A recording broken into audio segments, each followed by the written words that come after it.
पहला term one by one हम discuss करेंगे। सबसे पहले हम प्रपोजल डिस्कस करते हैं। प्रपोजल किस सेक्शन में गिवन था? Section 2A। देखिए, किसी भी एक्ट के सेक्शन 2 में डिफिनेशंस दी रहती और कॉन्ट्रैक्ट एक्ट के भी सेक्शन 2 में डिफरेंट वर्ड की डिफिनेशन दी गई है कि उसकी मीनिंग यहां क्या होगी। According to Indian Contract Act 1872, when one person signifies to another his willingness to do or to abstain from doing anything with a view to obtain the assent of that other to such act or abstinence, he is said to make a proposal। देखिए, भारतीय अनुबंध अधिनियम 1872 की धारा 2A के अनुसार जब कोई एक व्यक्ति किसी दूसरे व्यक्ति के समक्ष किसी कार्य को करने या उस कार्य से विरत रहने के संबंध में इच्छा व्यक्त करता है तो यह माना जाता है कि उसने प्रस्ताव किया है, मीन्स उसने प्रपोजल किया। इसका सीधा सा उदाहरण कि ए बी से प्रपोज करता कि हम अपना मकान 5 लाख रुपए में बेचना चाहते हैं, तो ये माना जाता है कि ए ने बी से प्रस्ताव किया। The word proposal is synonymous with the word offer, means offer और proposal दोनों सेम है। आप किसी को ऑफर करते या आप किसी को प्रपोजल करते, both are same। The person making the proposal is called a promiser and the person accepting the proposal is called a promisee। ये सेक्शन 2C में लिखी गई है कि जो व्यक्ति प्रपोजल करता है उसे प्रोमिसर या ऑफरर बोलते और जो पर्सन प्रपोजल को एक्सेप्ट करता उसे प्रोमिसी या ऑफरी शब्द कहते हैं। ए proposal is an expression of will और इंटेंशन। प्रपोजल क्या है? प्रपोजल वही है जब हम अपनी इच्छा और इंटेंशन को किसी दूसरे के सामने एक्सप्रेस करते हैं। जैसे मेरी इच्छा अपना मकान बेचने की है और हमने किसी से कहा ये बात कि हम अपना मकान आपको 5 लाख रुपए में बेचना चाहते हैं, तो ये कहा जाएगा कि हमने उस दूसरे व्यक्ति के सामने प्रस्ताव किया। अब essential of a valid proposal. Valid proposal का इसेंशियल क्या है? मींस कि वैलिड प्रपोजल में क्या होना चाहिए। सबसे पहली बात, इट मस्ट बी कम्युनिकेटेड। कोई भी प्रपोजल हो तो उस प्रपोजल का कम्युनिकेशन होना चाहिए। मींस हम प्रपोजल बी के लिए रख रहे हैं कि हम अपना मकान बी को बेचना चाहते, तो बी तक ये बात पहुंचनी चाहिए। अगर बी तक ये बात नहीं पहुंची तो हम ये मानेंगे कि मेरा प्रपोजल जो है वो वैलिड नहीं है, और जब प्रपोजल वैलिड नहीं होगा तो एक्सेप्टेंस भी वैलिड नहीं होगा। एक्सेप्टेंस वैलिड नहीं होगा तो प्रॉमिस नहीं बनेगा, और प्रॉमिस नहीं बना, एग्रीमेंट नहीं बना तो कॉन्ट्रैक्ट भी नहीं बनेगा। इट मीन्स कि वो हमारे ऊपर फिर क्लेम नहीं कर सकते, क्योंकि पहले ही मैंने आपको बताया कि क्लेम तभी होगा जब कॉन्ट्रैक्ट कंप्लीट होगा। It must B communication means, इसके संबंध में देखिए बहुत ही इंपॉर्टेंट केस लॉ है एक, लालमन शुक्ला वर्सेस गौरी दत्त।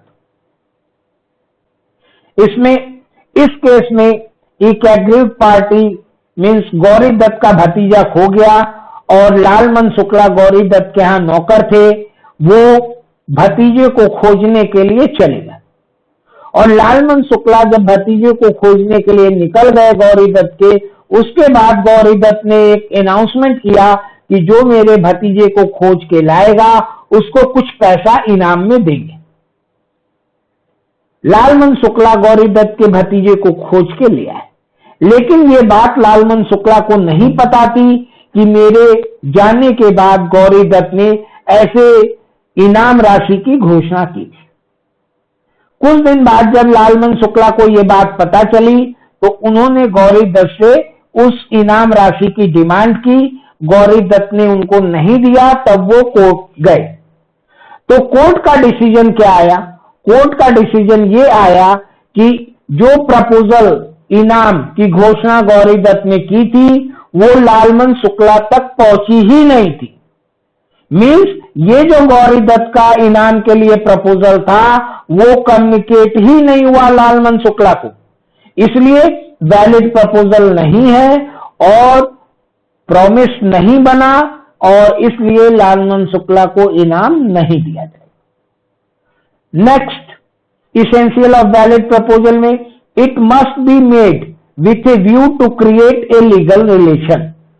कोई भी प्रपोजल आप करते हैं तो उसमें लीगल रिलेशन क्रिएट होना चाहिए।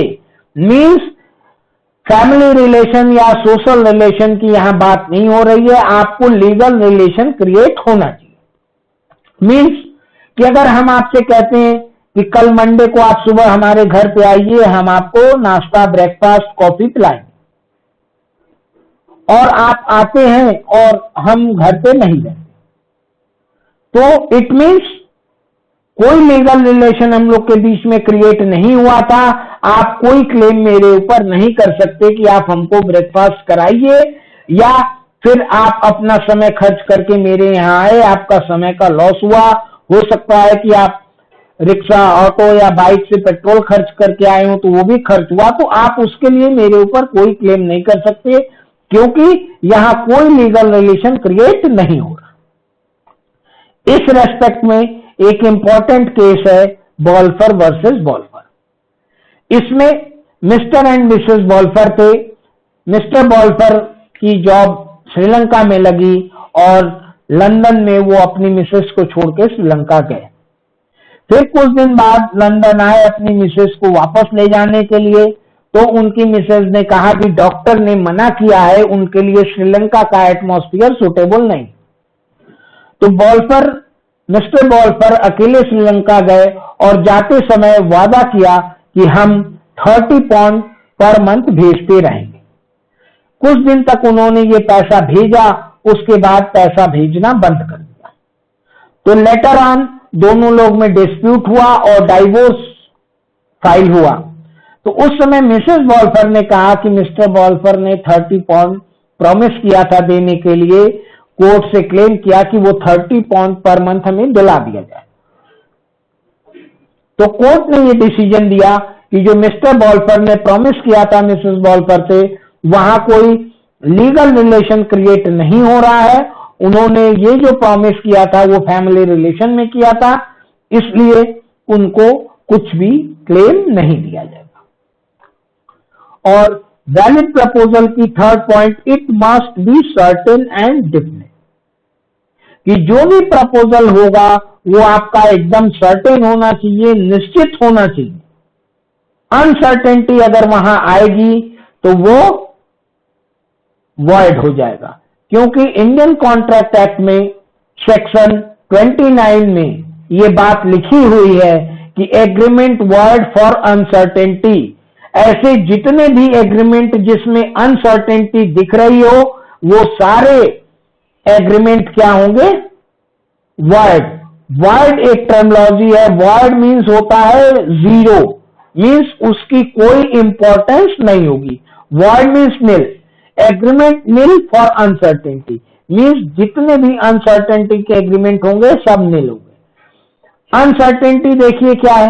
अनसर्टेनिटी मीन्स कि हम मिस्टर बी से प्रपोजल करते कि हम अपना मकान बेचना चाहते, ठीक है, और मेरे पास कई सारे मकान हैं और हम ये क्लियर नहीं कर रहे हैं कि कौन सा मकान बेचना चाहते हैं प्रपोजल में, तो ये मेरा जो प्रपोजल है ये अनसर्टेन माना जाएगा और वो जो प्रपोजल वैलिड नहीं होगा।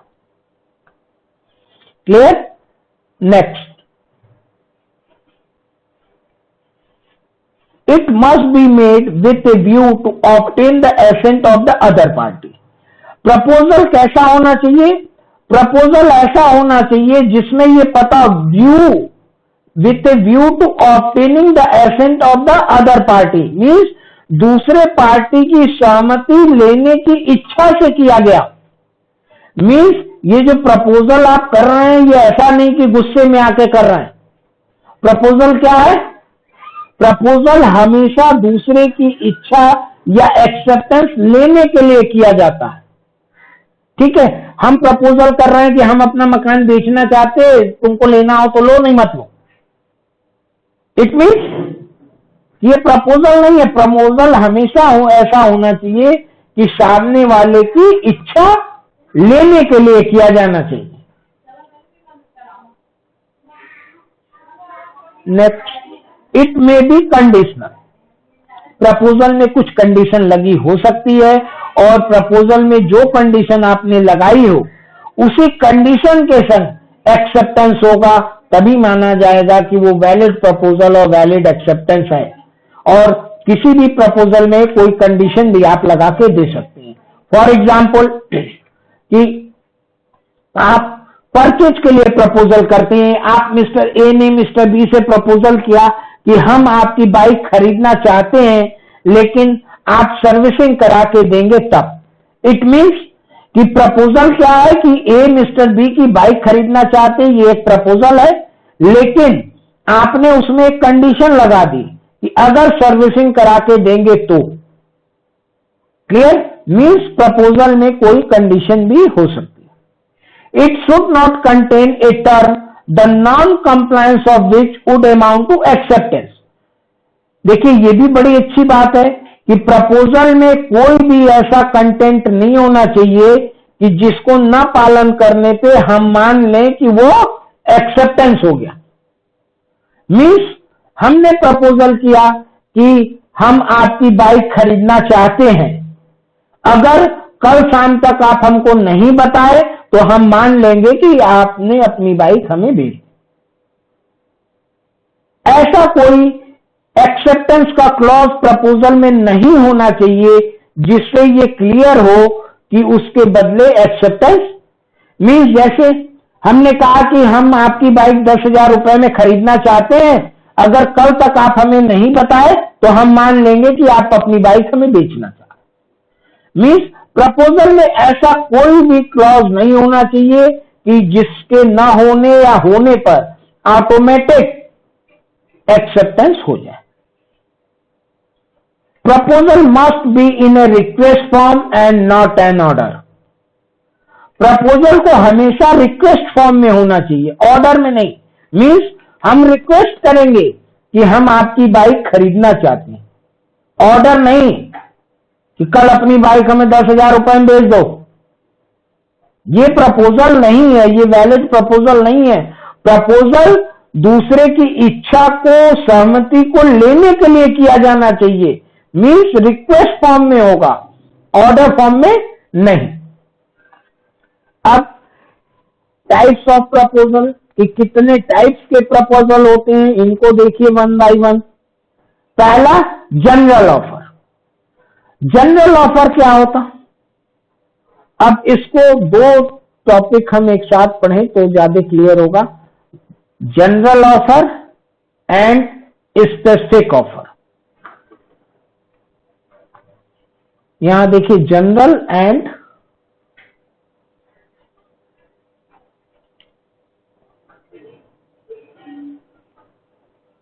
Specific offer. जनरल ऑफर क्या है, स्पेसिफिक ऑफर क्या है? इन दोनों ऑफर के लिए आप ये समझिए कि जब हमने केवल बी को ऑफर किया तो वो स्पेसिफिक ऑफर है, और जनरल ऑफर मीन्स जब हम ये ऑफर में किसी एक पर्सन का नाम न दें। मीन्स कि अगर हम कहते हैं कि हम अपना मकान बी को बेचना चाहते हैं तो ये स्पेसिफिक ऑफर हो गया क्योंकि केवल बी के लिए है। लेकिन अगर हम कहते हैं कि हम अपना मकान बेचना चाहते हैं, जिसको लेना है 5 लाख रुपए है बताए, तो ये ऑफर जनरल ऑफर हो गया। मीन्स जब मेरे ऑफर किसी स्पेसिफिक पर्सन के लिए ना हो तब वो जनरल ऑफर होगा, और स्पेसिफिक पर्सन के लिए होगा तो फिर वो स्पेसिफिक ऑफर होगा। इस रेस्पेक्ट में एक बहुत ही लीडिंग केस है जो आपको क्लियर करना होगा। जनरल ऑफर के रेस्पेक्ट में एक केस लॉ यहां देखिए, और केस से ही सारी चीजें क्लियर होंगी। केस लॉ, ये जो केस है कार्लिल वर्सेस कार्बोलिक,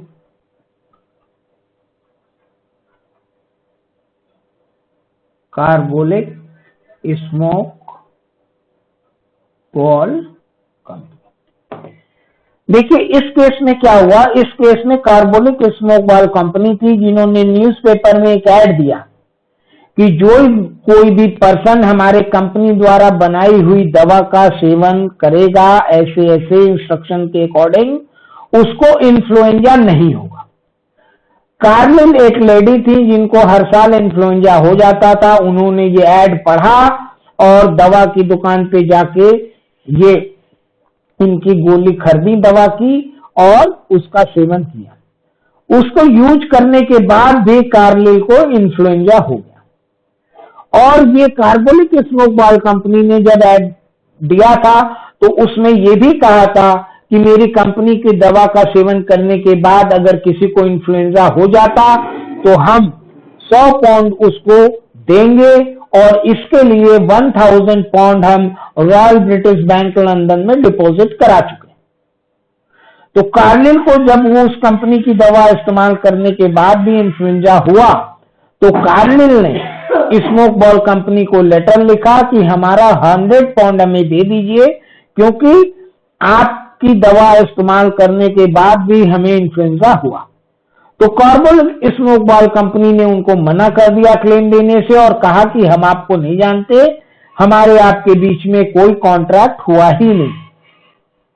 तब कार्लिन ने कोर्ट में केस किया तो कोर्ट ने यह डिसीजन दिया कि कार्बोलिक स्मोक बॉल कंपनी ने जो न्यूज़पेपर में ऐड दिया था उनका जो एडवर्टाइजमेंट था वो जनरल था और कार्लिन ने उसे एक्सेप्ट किया तो वो एग्रीमेंट में बना, इसलिए कार्बोलिक स्मोक बॉल कंपनी को पेमेंट करना पड़ेगा। Next express offer.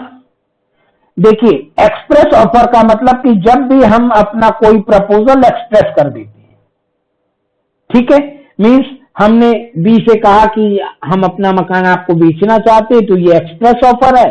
Implied means implied की मीनिंग जो होती है, इम्प्लाइड मीन्स होता है नॉट इन वर्ड्स और एक्सप्रेस का मतलब होगा वर्ड्स। नॉट इन वर्ड्स का मतलब कि बाय एक्ट मीन्स हमने कुछ कहा नहीं, केवल हमने ऐसा एक्ट किया कि आप समझ गए कि हम आपको प्रपोजल कर रहे हैं। मीन्स कि आप किसी भी ऑटो स्टैंड या सड़क पे खड़े रहेंगे तो क्या होगा कि अगर ऑटो आ रही है, अगर आप सड़क के किनारे खड़े हैं तो ऑटो वाला लाके आपके पास रोक देता और आप भी सहमति देते हैं, उसमें बैठ जाते। तो ये क्या है, इम्प्लाइड ऑफर मीन्स ना आपने ऑटो वाले से कुछ कहा ना ऑटो वाला आपसे कुछ कह रहा है, उसने आपके बगल में लाके रोक दिया, ये इम्प्लाइड ऑफर है। Next positive offer. Positive offer means कि अगर हम किसी पॉजिटिव बात को लेकर ऑफर करते हैं किसी काम को करने के लिए तो पॉजिटिव ऑफर है, किसी काम को न करने के लिए करते हैं तो वो नेगेटिव ऑफर है। स्पेशल ऑफर मीन्स कोई स्पेसिफिक पर्सन से हम कुछ ऑफर करते हैं तो वो स्पेशल ऑफर। फिर क्रॉस ऑफर। क्रॉस ऑफर देखिए ये बहुत ही इंपॉर्टेंट है, ये 4 मार्क्स में आ सकता है आप लोग के। क्रॉस का मतलब पहले समझिए, 2 पर्सन है ए एंड बी। ए वाराणसी में रहते हैं और बी इलाहाबाद में, नाउ प्रयागराज। अब ए ने बी को एक प्रपोजल दिया और वो भी लेटर से, और वो लेटर इन्होंने पोस्ट किया 4 जनवरी को, जो बी के पास पहुंचा 10 जनवरी को। बी को इस प्रपोजल के बारे में कुछ भी मालूम नहीं है और बी ने भी ए को प्रपोजल दिया एक, और बी ने भी लेटर के माध्यम से प्रपोजल दिया और बी ने ये 5 जनवरी को लेटर लिखा और इनको मिला 11 जनवरी को। और दोनों ही प्रपोजल क्या थे?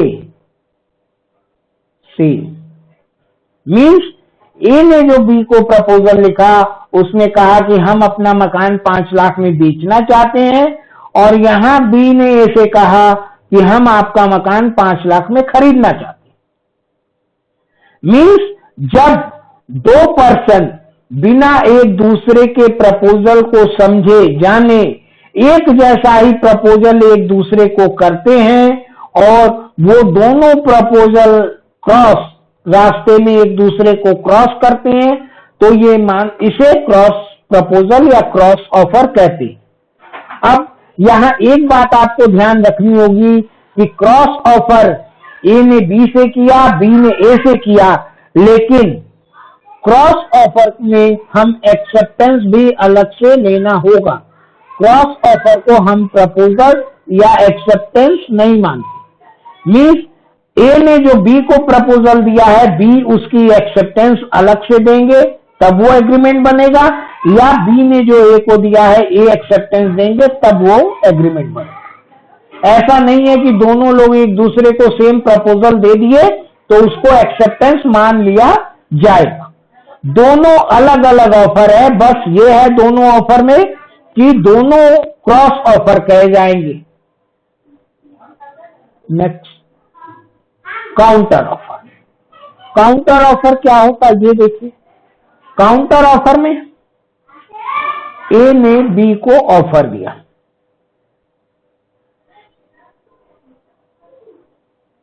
Cell of bike ₹10,000। मीन्स ए ने बी से कहा कि हम अपनी बाइक 10,000 रुपए में बेचना चाहते हैं। बी ने इस ऑफर को क्या किया, एक्सेप्ट किया, और उसके संग एक बट लगा दिया। बट मीन्स कि आफ्टर सर्विसिंग, और इनको भेज दिया। तो ये जो एक्सेप्टेंस है इसको हम एक्सेप्टेंस नहीं मानेंगे, और ये जो होगा इसको हम बोलेंगे काउंटर ऑफर। मीन्स किसी के द्वारा दिए हुए प्रपोजल को आप एक्सेप्ट करते हैं विद टर्म्स। मीन्स आपने किसी के द्वारा दिए हुए प्रपोजल को एक्सेप्ट किया किसी शर्त के संग, तो ये माना जाएगा कि आपने काउंटर ऑफर किया है, आपने एक्सेप्टेंस नहीं दिया। मीन्स ये एक नया ऑफर माना जाएगा, और इसको एक्सेप्ट अब किसे करना होगा, बी को। क्लियर? क्रॉस ऑफर फिर से समझाएं। देखिए क्रॉस ऑफर में होता क्या कि दो पर्सन है ए एंड बी, दोनों एक दूसरे को बिना जाने, ए ने प्रपोजल दिया बी को कि सेल ऑफ हाउस, कि हम अपना मकान क्या करना चाहते हैं, बेचना चाहते, और इन्होंने 4 जनवरी को भेजा और इनको 10 जनवरी को मिला लेता। ठीक है, और बी को नहीं मालूम है कि ए ने ऐसा कोई लेटर लिखा है, और बी ने भी ए को 5 जनवरी को लेटर लिखा जो इनको 11 जनवरी को मिला, और प्रपोजल सेम लिखा बी ने लिखा कि हम आपका मकान खरीदना चाहते हैं। तो दोनों ही लोगों ने एक जैसा ही प्रपोजल एक दूसरे को लिखा, और बाय लेटर ये दोनों ही लेटर एक दूसरे को रास्ते में क्रॉस किए, इसलिए इसको क्रॉस प्रपोजल कहा जाता है। Clear?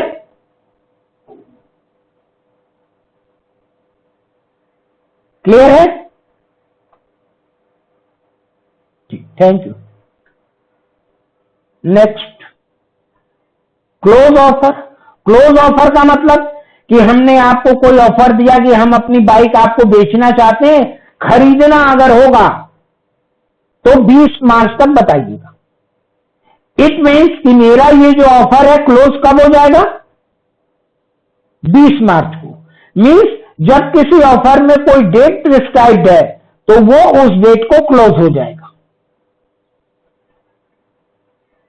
Next, standing offer, open offer, continuing offer. देखिए क्लोज ऑफर और ओपन ऑफर को संग में आप पढ़ेंगे तो क्लियर होगा। ओपन ऑफर वो होता है जिसमें क्लोजिंग पीरियड कुछ भी नहीं होता। क्लोजिंग पीरियड नहीं है, इट मीन्स व्हाट, कि हमने आपको ऑफर दिया कि हम आप अपनी बाइक आपको बेचना चाहते हैं, इसमें मैंने कोई डेट मेंशन नहीं की, तो ये ओपन ऑफर हो गया। लेकिन यहां आपको ध्यान रखना होगा कि ये ऑफर कब तक वैलिड होगा, ये हम लोग फर्दर डिस्कस करेंगे, तब हम वहां पे आपको बताएंगे। अभी आपको दो चीजें बहुत ही ध्यान रखनी है, differentiate between offer and invitation to offer. अब ऑफर तो आपको क्लियर है, अब इन्विटेशन टू ऑफर में समझिए कि ऑफर क्या होता और इन्विटेशन टू ऑफर से किस प्रकार डिफर है। फॉर एग्जाम्पल,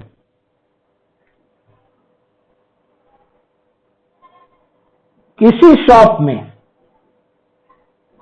जो गुड्स है, सपोज करिए कि एक दुकान पे आप गए और वहां आपको पार्ले जी का बिस्कुट दिखा और आपने दुकानदार से कहा कि पार्ले जी का बिस्कुट हमें दे दीजिए।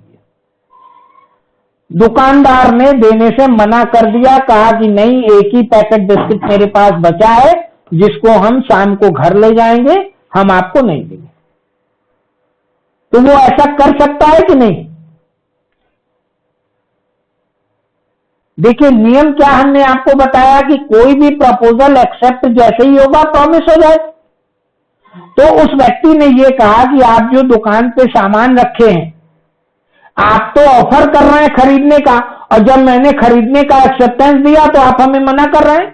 आप मना नहीं कर सकते, प्रॉमिस हो गया, आप पार्ले जी हमें दे दीजिए। तो आपको यहां ये बात समझनी होगी कि इन्विटेशन टू ऑफर मीन्स कि वो दुकानदार आपको जो भी चीजें किसी शॉप पे है, वो क्या है आपके लिए? Invitation to offer.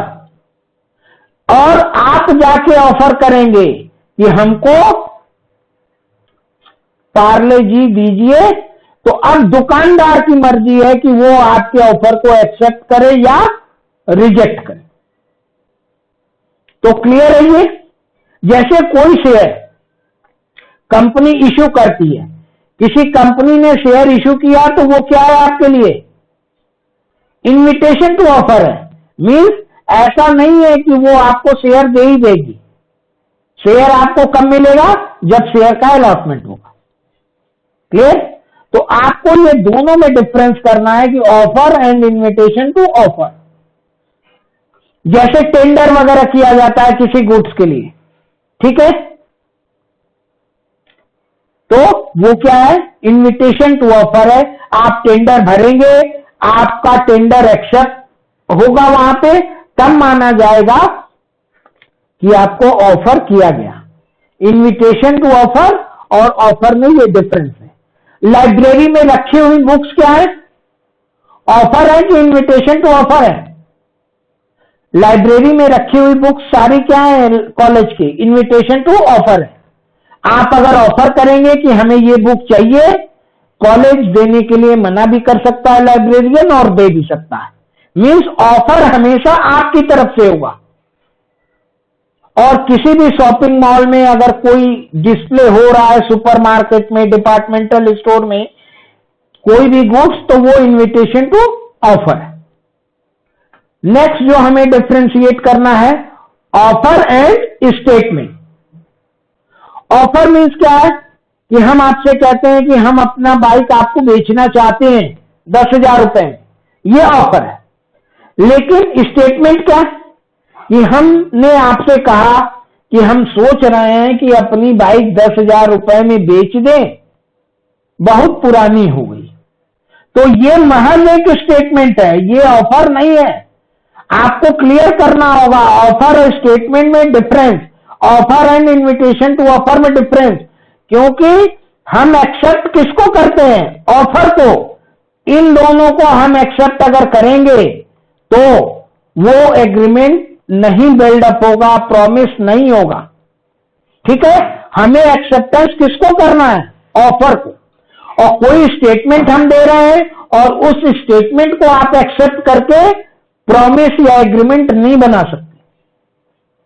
क्लियर है ये?